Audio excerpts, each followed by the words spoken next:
नमस्कार, खबरें अब तक में आपका स्वागत है। मैं हूं आपके साथ पवन शर्मा। खबरें अब तक में आज बात होगी बेंगलुरु में मासूम बच्चों को संभालने के नाम पर डे केयर सेंटर में हुई क्रूरता की, उत्तर प्रदेश में ओबीसी के किए गए बड़े ऐलान की, और आज हम बात करेंगे भारत और जापान की अटूट और ऐतिहासिक भाई बहन वाली दोस्ती की, और साथ ही आज हम बात करेंगे उत्तर प्रदेश के योगी सरकार के बड़े और मानवीय फैसले की। लेकिन इन तमाम खबरों को विस्तार से जानने से पहले चलिए नजर डालते हैं इस वक्त की हेडलाइंस पर। चढ़ावा चोरी पर आरएसएस का पहला बयान, कहा दोषियों को मिले सजा। दिल्ली सरकार को एससी से झटका, बिजली कंपनियों के सीएजी ऑडिट पर लगी रोक। निकाह हलाला 3 तलाक की आड़ में महिलाओं का यौन शोषण नहीं चलेगा, बोला Allahabad HC. E rickshaw remote shutdown apps पर केंद्र सरकार सख्त, 2 ऐप प्ले स्टोर से हटाए गए। पाकिस्तान में भीषण सड़क हादसा, खाई में गिरी ओवरलोडेड बस, 40 यात्रियों की मौत। अखिलेश के बर्थडे पर सपा एमएलए ने सरकारी स्कूल में काटा cake, headmaster suspend. Sonam Raghuvanshi case में एससी का कड़ा रुख, जमानत रद्द करने की याचिका पर नोटिस जारी। महबूबा मुफ्ती पहुंची तेहरान, अयातुल्ला खामनेई के निधन पर जताया गहरा शोक। सोने चांदी के दाम में आई तूफानी तेजी, सोना 1.48 लाख के पार, चांदी भी 5000 उछली।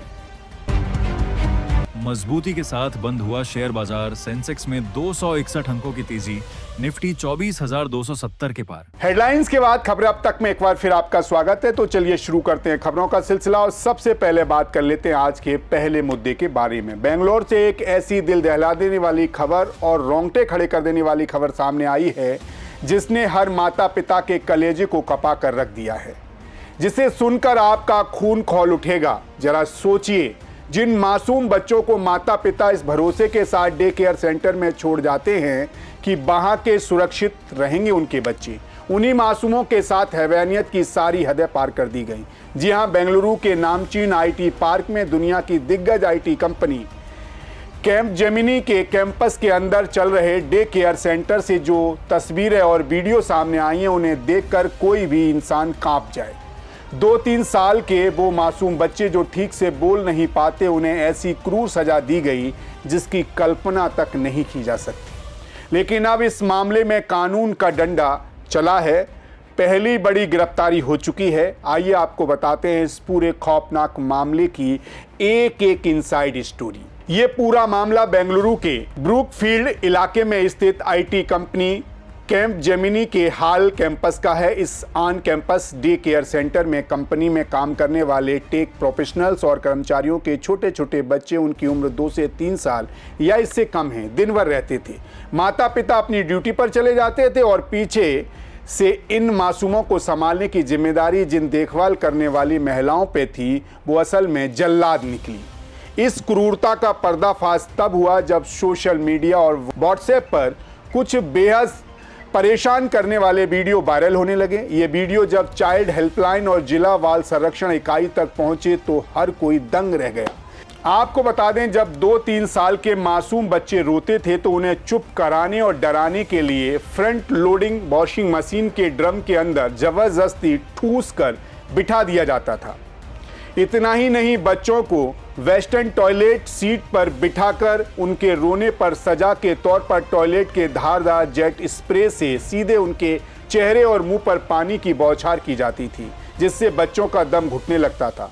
साथ ही रोते बिलखते बच्चों को डराने धमकाने के लिए बाथरूम के अंदर बंद कर दिया जाता था और फर्श पर रोते हुए बच्चों का वीडियो बनाकर उन्हें चुप कराने की धमकी दी जाती थी। कुछ बच्चों को तो पानी से भरे पतले पाइप की तरह भी धकेल दिया जाता था। वहीं इस मामले में सोशल मीडिया पर जनता का गुस्सा फूटने के बाद डिस्ट्रिक्ट चाइल्ड प्रोटेक्शन यूनिट के लीगल कम प्रोफेशन ऑफिसर तिलकेश कुमार की शिकायत पर बेंगलुरु की हाल पुलिस ने तुरंत एक्शन लिया। पुलिस ने इस मामले में कुल 5 महिला कर्मचारियों के खिलाफ एफआईआर दर्ज की है। इन आरोपियों के नाम मंजुला, विजयलक्ष्मी, भवानी, सिंधु और बिंदु है। उनके खिलाफ भारतीय न्याय संहिता और किशोर न्याय अधिनियम की बेहद सख्त धाराओं के तहत केस दर्ज किया गया है। पुलिस ने वीडियो फुटेज वेरिफिकेशन के आधार पर दूसरे नंबर की आरोपी विजय लक्ष्मी को गिरफ्तार कर लिया है। विजय लक्ष्मी वही महिला है जो वीडियो में बच्चों को बेरहमी से प्रताड़ित करते हुए साफ दिखाई दे रही है। पुलिस इसे कोर्ट में पेश कर आगे की पूछताछ के लिए कस्टडी में लेने वाली है। इसके अलावा 3 अन्य महिला कर्मचारियों को भी पूछताछ के लिए नोटिस भेज दिया गया था, लेकिन वे गुरुवार को पेश नहीं हुई, जिन्हें पुलिस अब तलाश कर रही है। पुलिस ने साफ कहा है कि बच्चों के साथ जो हुआ वो बेहद गंभीर है और किसी भी दोषी को बख्शा नहीं जाएगा। आपको बता दें, कैपजेमिनी दुनिया की एक ऐसी बड़ी फ्रेंच वेस्ट आईटी कंपनी है जिसके भारत में 8 शहरों में करीब 2.3 लाख कर्मचारी काम करते हैं। इस घटना के बाद चौतरफा गिरी कंपनी ने ऐतिहासिक तौर पर अपने बेंगलुरु कैंपस के इस डे केयर सेंटर को अस्थायी रूप से बंद कर दिया है। कंपनी ने बयान जारी करके कहा है कि उनके कर्मचारी और परिवारों की सुरक्षा उनकी सर्वोच्च प्राथमिकता है और वे जांच एजेंसियां और चाइल्ड प्रोटेक्शन अथॉरिटीज़ का पूरा सहयोग कर रहे हैं। वहीं पुलिस अब इस बात की भी गहराई से जांच कर रही है कि क्या इस डे केयर सेंटर को कैपजेमिनी खुद चला रही थी या फिर परिसर में किसी बाहरी थर्ड पार्टी एजेंसी को इसका ठेका दिया गया था। इसी बीच मीडिया रिपोर्ट्स में एक और चौंकाने वाला दावा सामने आया है। कहा जा रहा है कि कंपनी के एक पूर्व कर्मचारी को इस प्रताड़ना के बारे में पहले से पता था और उसने मैनेजमेंट को इसकी शिकायत भी की थी, लेकिन कंपनी ने आरोपियों पर एक्शन लेने के बजाय उल्टा उस कर्मचारी को ही नौकरी से बाहर का रास्ता दिखा दिया। पुलिस अब इस एंगल पर भी जांच कर रही है।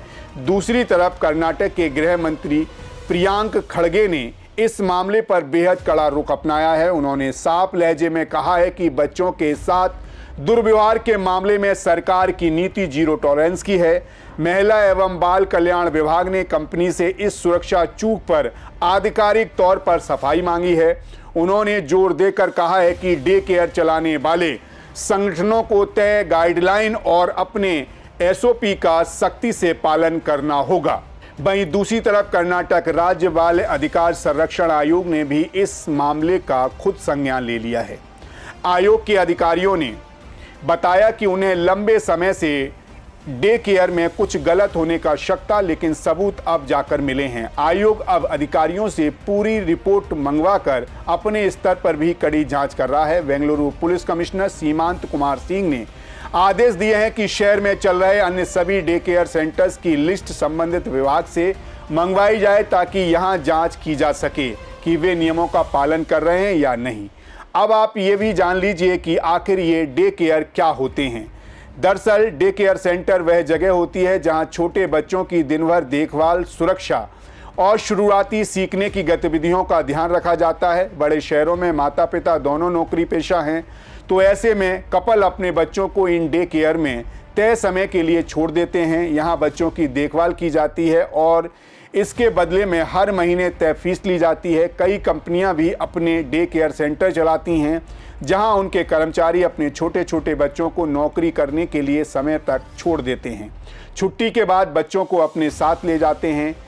कैपजेमिनी की भी तरह अन्य कंपनियां भी अपने कर्मचारियों को डे केयर की सुविधा उपलब्ध कराती हैं, लेकिन इस घटना ने सुरक्षा व्यवस्था की पोल खोलकर रख दी है। जानकारों के मुताबिक माता पिता को कुछ सावधानियां जरूर बरतनी चाहिए, जैसे डे केयर सेंटर में कभी भी अचानक बिना बताए पहुंच जाएं ताकि वहां से वास्तविक माहौल और स्टाफ के बर्ताव का सच आपके सामने आ सके।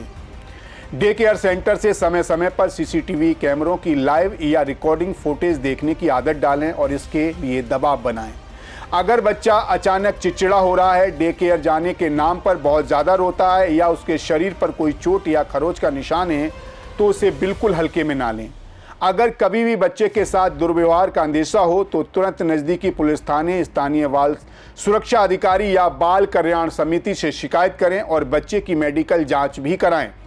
तो देखा आपने, यह है बेंगलुरु के उस डे केयर सेंटर का पूरा काला सच जिसने इंसानियत को शर्मसार कर दिया। जिन हाथों में मासूमों का भविष्य और सुरक्षा सौंपी जाती थी, जब वही हाथ हैवान बन जाएं तो कानून का सबसे सख्त चाबुक चलना लाजमी है। फिलहाल पुलिस एक्शन मोड में है। एक आरोपी सलाखों के पीछे पहुंच चुकी है और बाकी भी जल्द ही पुलिस के शिकंजे में होंगी। सरकार और पुलिस की जीरो टॉलरेंस वाली कार्रवाई से ये साफ संदेश जाना चाहिए कि मासूम बच्चों की सुरक्षा से खिलवाड़ करने वाले किसी भी रसूखदार या गुनहगार को बख्शा नहीं जाएगा। खैर, इसी के साथ खबरें अब तक में बढ़ेंगे अगले मुद्दे की तरफ। उत्तर प्रदेश की सियासत में एक बार फिर से वो भूचाल आ गया है जिसने लखनऊ से लेकर दिल्ली तक के सियासी गलियारों में खलबली मचा दी है। सूबे में चुनावी बुगुल अभी पूरी तरह बजा नहीं, लेकिन शह और मात का खेल शुरू हो चुका है और इस बार इस बिसात पर सबसे बड़ा दांव खेला है हैदराबाद से चलकर उत्तर प्रदेश के दिल में सियासी हुकार भरने वाले AIMIM के मुखिया असदुद्दीन ओवैसी ने। जी हां, ओवैसी ने सोशल मीडिया पर अपनी एक ऐसी तस्वीर डाली है जिसने विपक्ष की रातों की नींद उड़ा दी है। उत्तर प्रदेश के नक्शे और तिरंगे के सामने खड़ी भारी भीड़ वाली इस तस्वीर के साथ ओवैसी ने खुली चुनौती दे दी है कि उत्तर प्रदेश में पूरा गेम बदल देंगे। ऐसे में अब सवाल यह है कि क्या ओवैसी वाकई उत्तर प्रदेश की सियासत के नए गेम चेंजर बनने वाले हैं या फिर वो विरोधियों के मुताबिक सिर्फ वोट कटवा बनकर किसी और का खेल बनाने आए हैं। आइए आपको बता देते हैं इस मिशन उत्तर प्रदेश की सनसनीखेज इनसाइड स्टोरी। आपको बता दें, ओबीसी सिर्फ हवा में दावे नहीं कर रहे हैं बल्कि जमीनी स्तर पर उन्होंने अपनी सियासी गोटियां बिछाना शुरू कर दिया है। ओबीसी ने उत्तर प्रदेश के उन इलाकों को टारगेट किया है जो मुस्लिम बाहुल माने जाते हैं और जहां की हार जीत का फैसला अल्पसंख्यक वोट बैंक तय करता है। जी हां, ओबीसी ने अपने इस मिशन का आगाज पूर्वांचल के वैराज जिले की मटेरा विधानसभा सीट से जनसभा करके किया। इसके तुरंत बाद वो सीधे पश्चिम उत्तर प्रदेश के बिजनौर पहुंचे और नजीबाबाद में एक और बड़ी रैली कर विरोधियों को अपनी ताकत का एहसास करवाया। आपको बता दें, ओबीसी का ये रथ यहीं रुकने वाला नहीं है। आने वाले दिनों में उनकी महारैलियां सहारनपुर और मुरादाबाद जैसे भारी मुस्लिम आबादी वाले जिलों में प्रस्तावित हैं। जी हां, फिजा बदलने के लिए ओबीसी पूरा जोर लगा रहे हैं। वहीं अब बात करते हैं उस कड़वी हकीकत की जो ओबीसी के दावों के आड़े आती रहती हैं। दरअसल उत्तर प्रदेश की कुल 403 विधानसभा सीटों में से लगभग 143 सीटें ऐसी हैं जहां करीब 20% मुस्लिम मतदाता गेम चेंजर की भूमिका में रहते हैं। इनमें से 73 सीटें तो ऐसी हैं जहां मुस्लिम आबादी 30% से भी ज़्यादा है।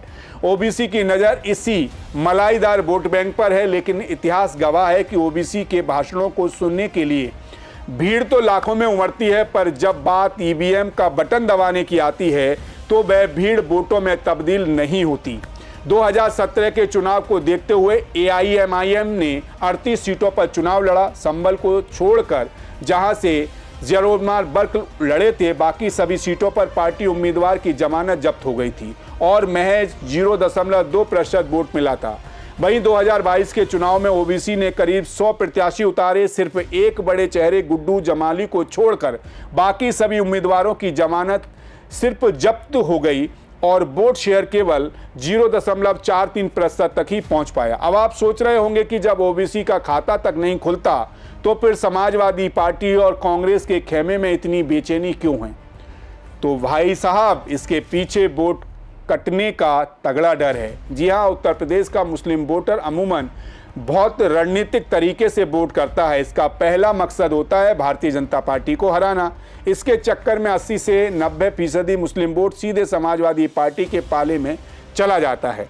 लेकिन अखिलेश यादव की मुसलमानों के मुद्दों पर कथित चुप्पी, सॉफ्ट हिंदुत्व की राह पकड़ने से मुस्लिम युवाओं के एक तबके में थोड़ी नाराजगी और बेचैनी है। ओबीसी इसी नाराजगी को भुनाना चाहते हैं।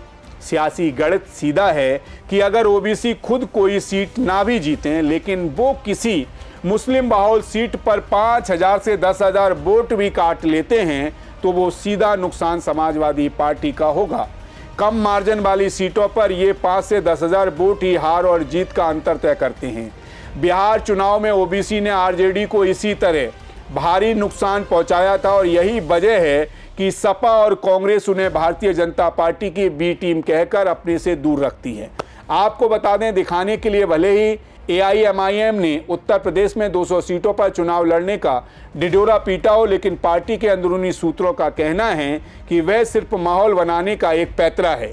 ओबीसी का असली और सटीक प्लान सिर्फ 40 मुस्लिम बहुल सीटों पर केंद्रित है, जहां उन्होंने अपने मजबूत उम्मीदवारों को अंदर खाने ग्रीन सिग्नल भी दे दिया है। खुद ओबीसी ने बहराइच की मटेरा सीट से प्रदेश अध्यक्ष शौकत अली को मैदान में उतारने का खुला ऐलान कर दिया है। कहते हैं उत्तर प्रदेश की सियासत का एक नियम है कि यहाँ सिर्फ एक बड़े चेहरे के दम पर चुनाव नहीं जीता जा सकता। बूथ स्तर पर मजबूत संगठन चाहिए, जो फिलहाल ओबीसी के पास तो नहीं है।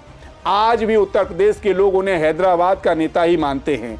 इस ठप्पे से बाहर निकलने के लिए ओबीसी बिहार की तर्ज पर दलित, पिछड़े और मुसलमानों का एक बड़ा सामाजिक संगठन बनाना चाहते हैं।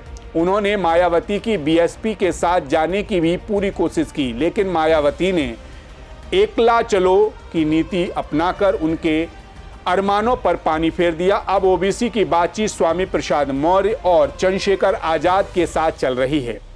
हालांकि स्वामी प्रसाद मौर्य का सियासी ग्राफ अब काफी गिर चुका है और चंद्रशेखर आजाद के साथ गठबंधन का क्या गुल खिलाएगा, ये तो आने वाला वक्त ही बताएगा। जाहिर सी बात है, भारतीय जनता पार्टी इसे पूरे घटनाक्रम को देखकर मन ही मन बेहद खुश है। जब जब मुस्लिम बहुल सीटों पर एक से ज़्यादा बड़े मुस्लिम उम्मीदवार मैदान में आते हैं, तब तब वोटों का बिखराव होता है और चुनावी समीकरण सीधे तौर पर भारतीय जनता पार्टी के पक्ष में झुक जाता है। लेकिन हाँ, अगर किसी चमत्कार की वजह से ओबीसी इंडिया अलायंस का हिस्सा बन जाते हैं तो फिर सबसे बड़ी मुसीबत भारतीय जनता पार्टी के लिए खड़ी होगी, जिसकी गुंजाइश फिलहाल तो ना के बराबर है। कुल मिलाकर देखा जाए तो ओबीसी ने उत्तर प्रदेश के चुनावी समंदर में अपनी गेम चेंजर वाली पोस्ट फेंक कर लहरें को तेज कर दिया है। अब देखना बेहद दिलचस्प होगा कि ओबीसी का ये सोशल मीडिया का दावा जमीनी हकीकत में तब्दील हो पाता है या फिर वो हमेशा की तरह सिर्फ समाजवादी पार्टी के M22 समीकरण में सेंध लगाकर बीजेपी का रास्ता आसान करेंगे। खैर, इसी के साथ खबरें अब तक में बढ़ेंगे अगले मुद्दे की तरफ। भारत और जापान की दोस्ती में एक ऐसा नया और ऐतिहासिक अध्याय जुड़ गया है जिसने पूरी दुनिया, खासकर चीनी खेमे में खलबली मचा दी है। जी हां, जापान की नवनिर्वाचित और इतिहास रचने वाली पहली महिला प्रधानमंत्री सनाए ताइकिची ने 3 दिन की आधिकारिक दौरे पर सीधे हिंदुस्तान की सरजमी पर लैंड कर चुकी हैं। दिल्ली के हैदराबाद हाउस में जब पीएम नरेंद्र मोदी और जापानी पीएम सनाए ताकाइची का आमना सामना हुआ तो गर्मजोशी का ऐसा नज़ारा दिखा जिसने सबका दिल जीत लिया। पीएम मोदी ने साझा प्रेस वार्ता की शुरुआत की एक बेहद भावुक और कड़क अंदाज में की। उन्होंने जापानी पीएम को खुले मन से मेरी छोटी बहन कहकर संबोधित किया। दीदी भैया के इस पारंपरिक टच ने डिप्लोमेसी की दुनिया में नया इतिहास रच दिया है। आइए आपको बताते हैं इस भारत जापान महासमिट की इनसाइड स्टोरी। दिल्ली के राष्ट्रपति भवन में जापानी पीएम सनाए ताकाइची का भव्य और पारंपरिक स्वागत किया गया, जहां उन्हें गार्ड ऑफ ऑनर दिया गया। इसके बाद दोनों नेता दिल्ली के हैदराबाद हाउस में सोल में भारत जापान वार्षिक शिखर सम्मेलन के लिए टेबल पर बैठे। साझा प्रेस कॉन्फ्रेंस में पीएम मोदी ने पूरी दुनिया के सामने जापानी पीएम को मेरी छोटी बहन कहकर संबोधित किया। पीएम मोदी ने उनकी तारीफों के पुल बांधते हुए कहा कि सनाए जापान की पहली महिला प्रधानमंत्री होने के साथ साथ एक बेहद दूरदर्शी और लोकप्रिय वैश्विक नेता हैं। आपको बता दें, इस महासमिट में सिर्फ मीठी मीठी बातें नहीं हुई, बल्कि चीन को मिर्ची लगाने वाली कई बड़े और कड़क समझौते हुए। दोनों देशों ने कई एमओसी पर दनादन दस्तखत किए। दरअसल पीएम मोदी ने कहा कि जापान की सटीक टेक्नोलॉजी और भारत की बेजोड़ सॉफ्टवेयर क्षमता जब आपस में मिलेगी तो दुनिया में एआई के विकास को एक नई रॉकेट जैसी रफ्तार मिलेगी। इसी विजन को पूरा करने के लिए दोनों देशों ने एआई के सेक्टर में एक बड़ा ज्वाइंट स्टेटमेंट जारी किया है। वहीं रक्षा के क्षेत्र में इतिहास रचते हुए दोनों देशों ने भारत और जापान के पहले को डेवलपमेंट प्रोजेक्ट पर डील फाइनल कर ली है, यानी अब दोनों देश मिलकर घातक मिलिट्री साजो सामान बनाएंगे। भारत और जापान की इन्वेस्टर पार्टनरशिप अब नेक्स्ट लेवल पर पहुंच गई है। पिछले महज एक साल के भीतर दोनों देशों के बीच करीब 120 नई बिजनेस डील्स हुई, जिसके जरिए भारत में $10 मिलियन यानी करीब 84,000 करोड़ रुपए के ज़्यादा जापानी निवेश आने वाला है। वहीं इस दौर का सबसे highlight Bharat Japan joint economy forum रहा, जहां समझौतों की सुनामी जैसी आ गई। इस फोरम में एक दो नहीं बल्कि पूरे 129 समझौते जापानों का ऐलान किया गया। ये समझौते निवेश, मैन्युफैक्चरिंग, सेमीकंडक्टर, क्लीन एनर्जी, कौशल विकास और सप्लाई चेन को मजबूत करने के लिए किए गए। जापानी निवेशकों को भारत में कोई दिक्कत ना हो, इसके लिए पीएम मोदी ने मंच से एक बड़ा और अनोखा ऐलान किया। आर्थिक मोर्चे पर भारत की धमक का अंदाजा आप पीएम मोदी के इस बयान से लगा सकते हैं कि उन्होंने गर्व से कहा कि आज पूरी दुनिया में बिकने वाली मशहूर कार जापानी सुजुकी की 2/3 कारें अकेले भारत में बन रही हैं और उन्हें भारत ने 100 से ज़्यादा देशों में एक्सपोर्ट किया जा रहा है। दरअसल सुजुकी दुनिया में हर साल करीब 30 लाख कारें बनाती है। इसमें से 20 लाख कारें भारत के हरियाणा और गुजरात प्लांट में बनती हैं। इसी पार्टनरशिप को आगे बढ़ाते हुए पीएम मोदी और जापानी पीएम ने वीडियो कॉन्फ्रेंसिंग के जरिए हरियाणा के खरखौदा में मारुति सुजुकी के चौथे चमकते वाहन निर्माण प्लांट का उद्घाटन भी कर दिया। वहीं जापानी पीएम ने भी भारत को गदगद करते हुए ऐलान किया कि जापान के सहयोग से भारत में करीब 1000 आधुनिक खाद्य कारखाने लगाए जाएंगे। इस समिट में भारत की पहली बुलेट ट्रेन यानी Mumbai Ahmedabad high speed rail project को लेकर भी बड़ी बात सामने आई। इस 2 लाख करोड़ के प्रोजेक्ट के लिए जापान की सरकारी एजेंसी लगभग 88,000 करोड़ का लोन बेहद सस्ते और लॉटरी जैसी शर्तों पर दे रही है। इस कर्ज पर सालाना ब्याज सिर्फ 0.1% है, जिसे चुकाने के लिए भारत को पूरे 50 साल मिलेंगे। और खास बात यह है कि पहले 15 साल तक एक भी किस्त नहीं देनी होगी। लेकिन सबसे बड़ा मास्टर स्ट्रोक तो इस बार खेला जा रहा है, वो है अमेरिकी डॉलर को वाई करने की तैयारी।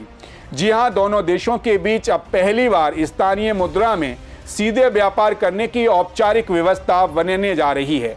इसके तहत जापानी कंपनियां भारत के बैंकों में स्पेशल रूपी वोस्त्रो अकाउंट की तरह विशेष खाते खोलकर सीधे रुपए और येन में लेन देन कर सकेंगी। इसे डॉलर में बदलने का फॉर्मूला माफ करिएगा, फालतू खर्च बचेगा, समय बचेगा और व्यापार करना बेहद आसान हो जाएगा।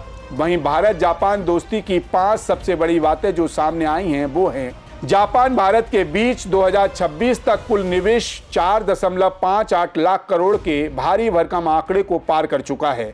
दोनों देशों ने अगले 10 साल के भीतर भारत में 10 ट्रिलियन जापानी येन यानी कि निजी निवेश का महालक्ष्य रखा है।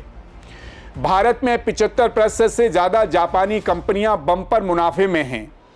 भारत जापान ने सेमीकंडक्टर की सप्लाई चेन को मजबूत करने के लिए एक विशेष रणनीतिक डायलॉग एक्टिव कर दिया है। दोनों देशों के बीच कल्चर, टूरिज्म और युवाओं को नौकरी और इंटर्नशिप के अवसर पर बढ़ावा दिया जाएगा।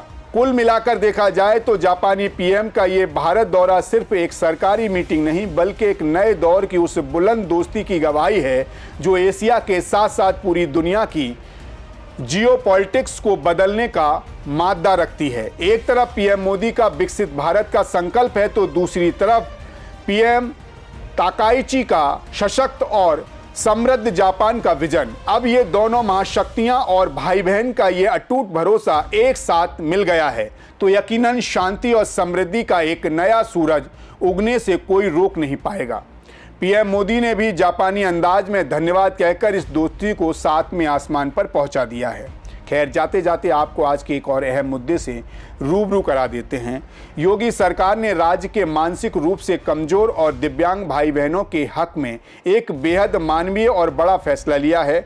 जी हां, सरकार अब इन दिव्यांगों के भरण पोषण के लिए दी जाने वाली सरकारी मदद को सीधे 50% बढ़ाने जा रही है। मुख्यमंत्री योगी आदित्यनाथ ने इसके कड़े निर्देश जारी कर दिए हैं ताकि समाज के अंतिम पायदान पर खड़े व्यक्ति को भी सरकार का सीधा सहारा मिल सके। आपको बता दें, उत्तर प्रदेश की योगी सरकार की ने मानसिक रूप से दिव्यांग संवासियों के भ्रमण पोषण के लिए मिलने वाली मासिक अनुदान राशि को 2000 से बढ़ाकर 3000 रुपए करने का फैसला किया है। मुख्यमंत्री योगी आदित्यनाथ के इस फैसले का सीधा मकसद ऐसे परिवारों और लोगों की रोजमर्रा की आर्थिक जरूरतों को पूरा करना है ताकि उन्हें समाज में एक बेहतर और सम्मानजनक देखभाल मिल सके। सरकार सिर्फ आर्थिक मदद बढ़ाने तक ही सीमित नहीं है, बल्कि दिव्यांग की जमीन परेशानियों को दूर करने के लिए खुद मैदान में उतर रही है। सीएम के निर्देश के अनुसार अब उत्तर प्रदेश के हर जिले में विशेष दिव्यांगजन सहायक उपकरण वितरण शिविर लगाए जाएंगे। इन कैंपों के माध्यम से जरूरतमंदों को उनकी आवश्यकता के अनुसार व्हीलचेयर, बैसाखी और अन्य जरूरी सामान बांटे जाएंगे। इसके साथ ही सुनने की समस्या से जूझ रहे बच्चों के लिए कॉर्नियर इम्प्लांट तकनीकी के काम में तेजी लगाई जाएगी ताकि बच्चों का समय पर इलाज हो सके। दिव्यांग बच्चों के भविष्य को संवारने के लिए सीएम योगी ने शिक्षा विभाग को भी कड़े निर्देश दिए हैं। उन्होंने कहा है कि इन बच्चों को समाज की मुख्य धारा से जोड़ने के लिए बेहद और क्वालिटी एजुकेशन मिलना बेहद जरूरी है। इसके लिए राज्य के सभी विशेष विद्यालयों को हाईटेक और मजबूत किया जाएगा, जिससे बच्चों को पढ़ाई के लिए एक शानदार माहौल और आधुनिक सुविधाएं मिल सकें। सीएम योगी ने अधिकारियों को सख्त निर्देश दिए हैं कि दिव्यांग कल्याण के लिए चल रही सभी सरकारी योजनाओं का लाभ हर एक पात्र व्यक्ति तक बिना किसी भेदभाव के पहुंचाया जाए। योजनाओं के जमीनी क्रियान्वयन में किसी भी तरह की लापरवाही बर्दाश्त नहीं की जाएगी।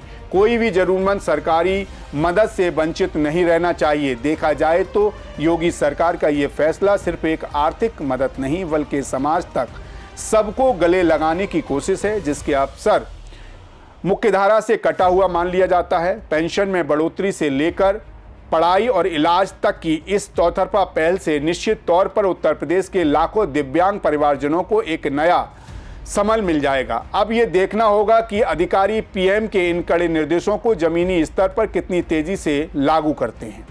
तो खबरें अब तक में हमने देखा, देश और प्रदेश की सभी बड़ी खबरों का पूरा सच आपके सामने रखा। चाहे बात बेंगलुरु के डे केयर सेंटर में मासूमों पर जुल्म ढाने वाली आरोपी विजय लक्ष्मी की गिरफ्तारी की हो, या फिर उत्तर प्रदेश की चुनावी बिसात पर असदुद्दीन ओवैसी के गेम चेंजर वाले दावे की।